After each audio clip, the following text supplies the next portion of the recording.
All right, so get this boosting metabolism and burning fat right.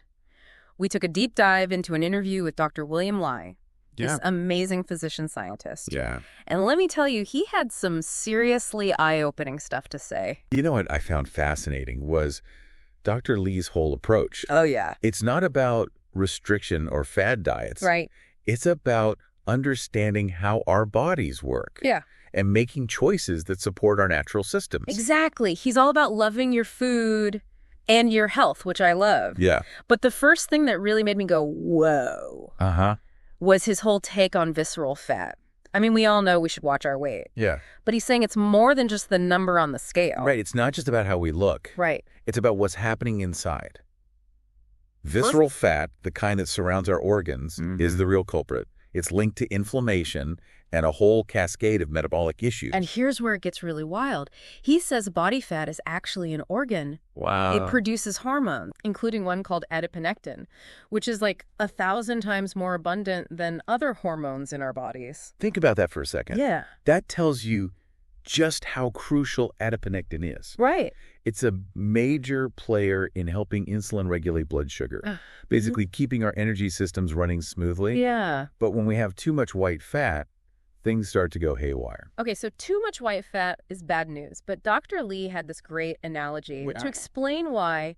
He compares the body to a car and our fat cells to fuel tanks. I like that. Overeating, that's like constantly overfilling your tank. Yeah. And eventually you have to add more tanks to store all that excess fuel. I love that analogy because it really makes you think about the consequences. Right. And we all know that overfilling our tanks can lead to problems, right? Yeah. In the case of our bodies, one consequence is non-alcoholic fatty liver disease, which unfortunately is becoming more and more common. That sounds scary. Yeah. But the good news is, Dr. Lee says it's reversible if we make the right choices. Oh, good. And he talks about intermittent fasting. Okay. But not in the way we usually think about it, like some crazy strict regimen. He actually debunks that whole fad diet idea. Oh, really? He points out that sleep is, in essence, a form of intermittent fasting. Really? After our last meal, our bodies eventually shift from storing fuel to burning it. So we're already intermittent fasting every night without even realizing it? That's pretty cool. It is, and Dr. Lee suggests a simple strategy to extend that fat-burning window. Oh, okay. Stop eating 3 hours before bed and wait an hour after waking up to eat. That seems pretty doable. It is. And he says you don't even have to hit the gym for it to work. Right. Just these small tweaks can make a difference. Now, for my favorite part, food. Okay. What I found so exciting is that Dr. Lee says certain foods can actually activate brown fat. Yeah? Which is like our internal fat-burning furnace. Yes. Brown fat is the good guy here. Well, It helps us burn up that excess white fat. And some foods can really kickstart that process. I love that. So where do we start our grocery list? Well, first up, we've got tomatoes. Okay. They're packed with lycopene, which Dr. Lee's research shows can trigger brown fat activity. One study even found that eating just one tomato an hour before lunch led to 1 pound of weight loss in a month. And here's a cooking tip. Oh, Cooking tomatoes actually boosts the amount of lycopene your body can absorb really? by a whopping 250%. Wow. So a delicious tomato sauce is a great way to get your fix. Okay, next we've got pomegranates. All right. Dr. List calls them Mother Nature's pharmacy, and for good reason. They're loaded with elagitannins, Okay. which do wonders for our gut microbiome, leading to the growth of a bacteria called Akkermansia muciniphila. Okay, that sounds complicated. Why is that bacteria so important? Well, think of it as the guardian of metabolism. Okay. It actually helps our bodies produce GLP-1, which is a hormone that lowers blood sugar and assists in fat loss. So eating pomegranates can be like giving your metabolism a natural boost. Yes, and you can choose pure pomegranate juice. Okay. Just check the label. Got it. Or eat the whole fruit to get that extra fiber. Oh, pomegranates are going on the list. What else do we need? Let's not forget about kiwi. Okay. It's packed with vitamin C, which is great for fighting inflammation. And of course, more of that gut-healthy fiber we talked about. So we're seeing a trend here. Gut health is a big deal for Dr. Lai. Absolutely. He even suggests blending the kiwi skin into a smoothie for an extra fiber boost. Oh, wow. And get this. He said you can feel the benefits within 24 hours. Okay, now we're talking kiwi smoothies. It is. What else is on the good list? Well, matcha is another powerful one. Matcha, okay. It's basically supercharged green tea Okay. You get all the beneficial polyphenols from the green tea leaves, plus fiber, which, as we've learned, is excellent for the gut. And I've heard matcha can help with weight loss, right? That's right. Studies have shown that people who drink matcha regularly can lose an inch off their waistline. Wow. Plus, if you're not crazy about the taste, you can always blend it into a smoothie. So many smoothie options. All right, now for the one I was really surprised by. What's that? Dark chocolate. Oh, yeah. Are you telling me chocolate can help me burn fat? You heard that right. But there's a catch. Okay. It has to be dark chocolate, at least 80% cacao or higher. It's actually a plant-based food, believe it or not. Yeah. And it's full of polyphenols that activate brown fat. So indulging in a little dark chocolate can actually be good for you. It can. I like the sound of that. Dr. Lai even recommends pairing a piece with coffee for a metabolism-boosting mocha. Nice. So what about the foods we should avoid? Dr. Lai has a great philosophy. Okay. Keep weird stuff out of your body. Okay. He's not talking about odd-looking vegetables, Right. but rather those highly processed foods that are full of artificial ingredients and chemicals. Okay, so what's at the top of the avoid list? I'm guessing soda. You got it. Both regular and diet sodas are on the no-no list. Oh. Regular soda is packed with sugar, Yeah. up to 9 teaspoons per can. Wow. That's a lot of sugar in one drink. It is. And while diet soda might not have sugar, Right. it can actually disrupt the gut microbiome, which, as we've talked about, can lead to weight gain even without all those extra calories. Interesting. What else should we be watching out for? Dr. Lai says to be wary of those packaged health foods. Like protein bars. You know, the ones that claim to be good for you? Yeah. He says to read labels carefully because many of them are filled with emulsifiers, artificial flavors, and colorings that can actually sabotage our metabolism. So things like those protein bars or those healthy chips might not be as good as they seem. Exactly. They might look healthy on the outside, Right. but what really matters is what's on the inside. That makes sense. Yeah. What else made it onto Dr. Lai's list of foods to avoid? Processed meats are a big one, things like deli meats. The World Health Organization has actually classified them as a Class 1 carcinogen, What? meaning they're known to cause cancer. Really? I had no idea deli meat was that bad for you. They're loaded with synthetic nitrates and other harmful chemicals. Oh, gosh. And here's something that might surprise you. Okay. They're often made from pulverized meat scraps held together with meat glue. Ugh, that's enough to make me swear off deli meat forever. What else did Dr. Lai say we should avoid? This one might surprise you. Bottled water. Wait, what's wrong with water? Isn't that supposed to be good for us? It's not the water itself that's the problem, it's the bottle. Okay. Those plastic bottles leach microplastics into the water. And And we now know that microplastics aren't harmless. They've been found in our blood vessels, our brains, even our testicles. That's a little disturbing. So what's the alternative? Dr. Lead recommends switching to glass or stainless steel water bottles. Okay. They're much better for our health and the environment. Good point. So no more plastic water bottles. Got it. That's a lot to think about when it comes to food choices. It is. But it sounds like Dr. Lee's approach is about making simple swaps Yeah, and being more aware of what we're putting into our bodies. exactly. It's not about being perfect. It's about making small, sustainable changes that add up over time. So where do we go from here? How do we actually put all this advice into action? Well, for starters, let's talk about grocery shopping. Okay. You might think you need to shop at some fancy organic market to eat healthy, but Dr. Liss says that's not the case at all. That's a relief. Ah. So where should we be focusing our attention when we're at the grocery store? He recommends heading straight for the produce section and looking for local and seasonal options. Okay. They'll be the freshest and most flavorful. And I've heard that buying local is better for the environment, too. Absolutely. Yeah. And don't be afraid to venture into the middle aisles. With middle aisle. There are plenty of hidden gems in there, like extra virgin olive oil, lentils, beans, and canned seafood. Wait, canned food can be healthy? Absolutely. Canned beans can actually help shrink your waistline. Really? Dr. Lee says you can see a difference of an inch in just a month. Wow. And canned seafood or conserves is another great option. Okay. They're packed with healthy omega-3s and make for a quick and delicious meal. So we've got our grocery list sorted. What are some simple steps we can take today to start incorporating Dr. Lee's advice? He has 3 key recommendations that we can implement right away. First, when it comes to beverages, stick to water, coffee, and tea. No dairy milk. That's a simple swap I can definitely make. What's next? Next, cut down or cut out ultra-processed foods and swap in more plant-based options. Makes sense. And lastly, Practice portion control. Eat slowly and mindfully, stopping when you're satisfied, not stuffed. It's about tuning into your body's natural cues and honoring them. That's great advice. I'm curious to hear more about the connection between our eating habits and our overall health. Dr. Lim mentioned some interesting observations about eating habits in other cultures, like the Mediterranean and Asia. That's right. He's noticed that people in those cultures tend to eat much more slowly and mindfully. They savor each bite and really enjoy the experience of eating. Yeah. They also tend to eat in social settings, which makes mealtime a shared and enjoyable experience rather than a rushed and solitary one. And did he say anything about portion sizes? He observed that portion sizes tend to be smaller, and people stop eating when they're satisfied, not when they're feeling stuffed.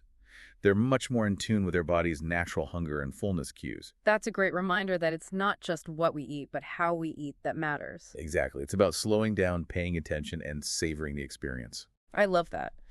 So before we move on, I have to ask about this fascinating point Dr. Lay made about cold water. Oh, yeah. He said that cold temperatures can actually trigger brown fat activity, which got me thinking about those cold plunges that have become so popular lately. Is there something to that? There might be. Exposing our bodies to cold temperatures, whether it's a cold shower, a cold plunge, or even just a glass of ice water, could potentially kickstart that brown fat furnace. And since brown fat burns white fat, it could be a simple and effective way to boost our metabolism and burn more calories.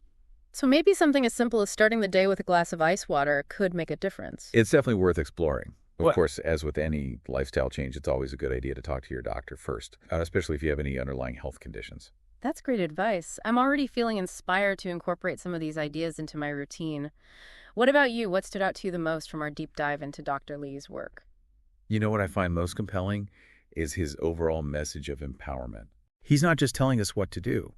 He's giving us the tools and knowledge to take control of our health and make informed choices. I love that. It's about ditching the restrictive diet mentality and embracing a more joyful and nourishing way of eating. It's about making small changes that can have a big impact on our health and well-being. And it's about rediscovering the pleasure of eating and the incredible power of food to heal and nourish our bodies. I couldn't agree more. Dr. Lai's work is truly inspiring. He's showing us that we have the power to transform our lives through the choices we make every day. And that's a message I think we can all get behind. Absolutely. Well, we've covered a lot of ground in this first part of our deep dive into Dr. Lai's insights. We've talked about visceral fat, brown fat, and the power of certain foods to boost our metabolism and burn fat.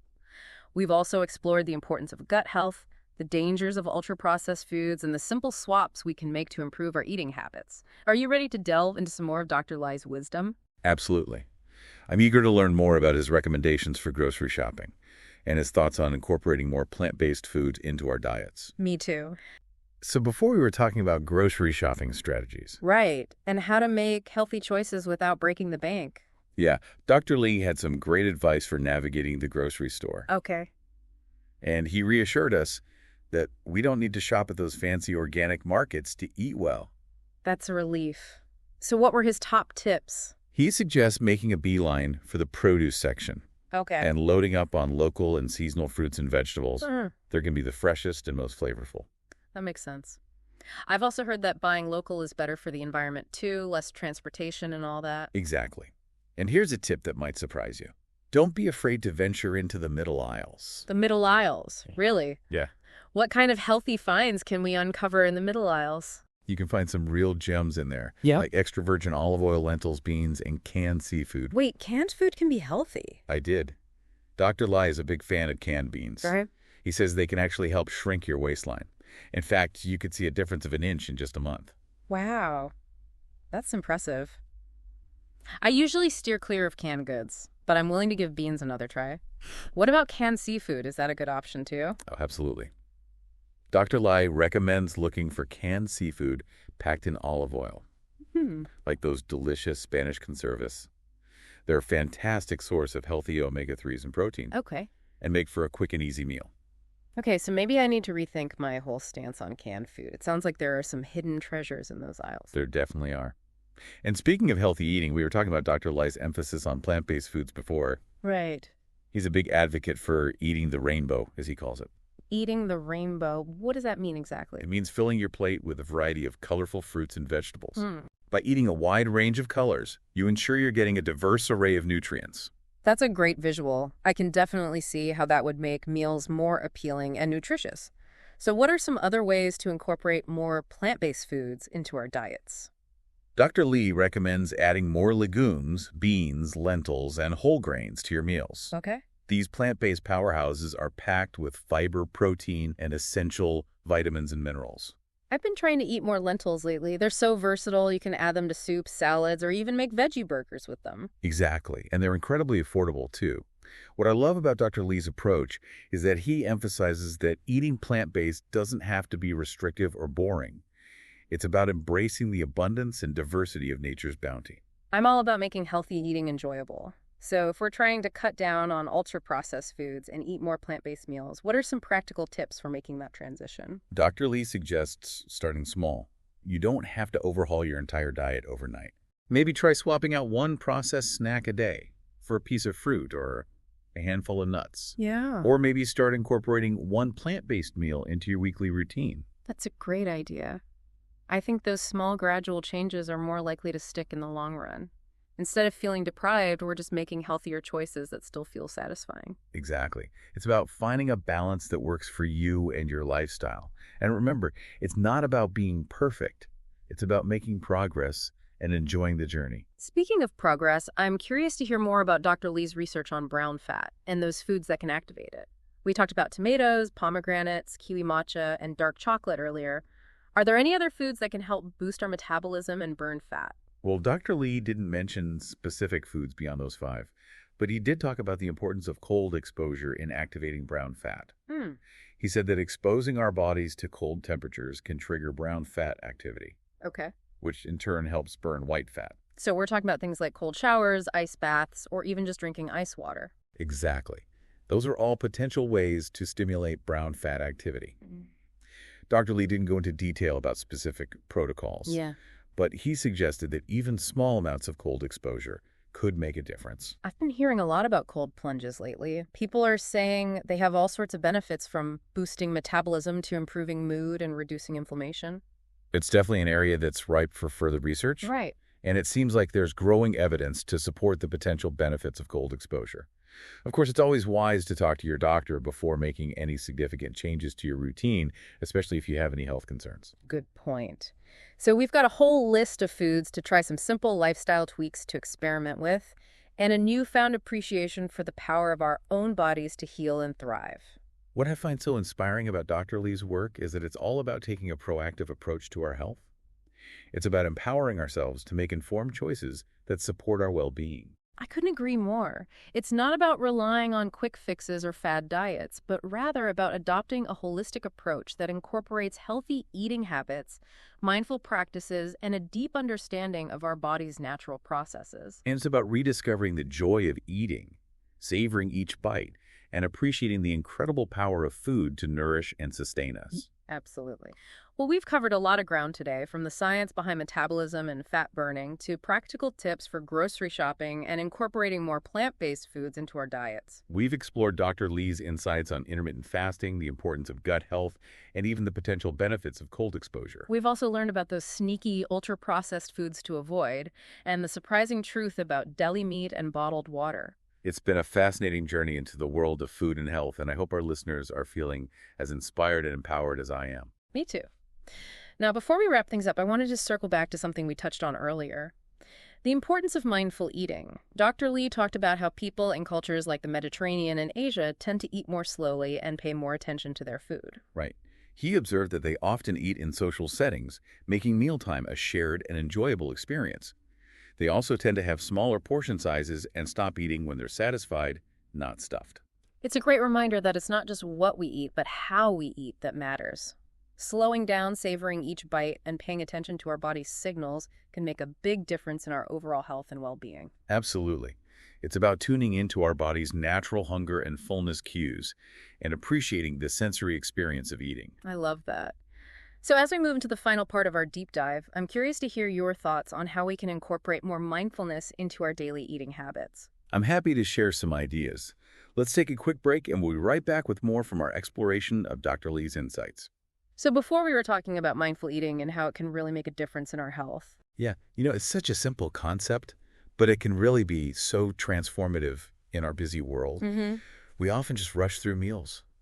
We barely even taste what we're eating. I know. I'm totally guilty of that. Yeah. I'll often eat lunch at my desk while I'm working, Right. and then I'll realize afterward I can barely remember what I ate. I think we all do that. Yeah. But when we actually practice mindful eating, Yeah. we kind of shift our focus from just consuming food to really experiencing it. So what are some like practical ways that we can bring mindfulness into our meals? Well, for starters, I think one of the biggest things is try to eliminate those distractions. Yeah. Like put away your phone, turn off the TV, Yeah. and like create a nice calm space to eat. Makes sense. It's hard to be present with your food when you're like scrolling Instagram or checking emails. Exactly.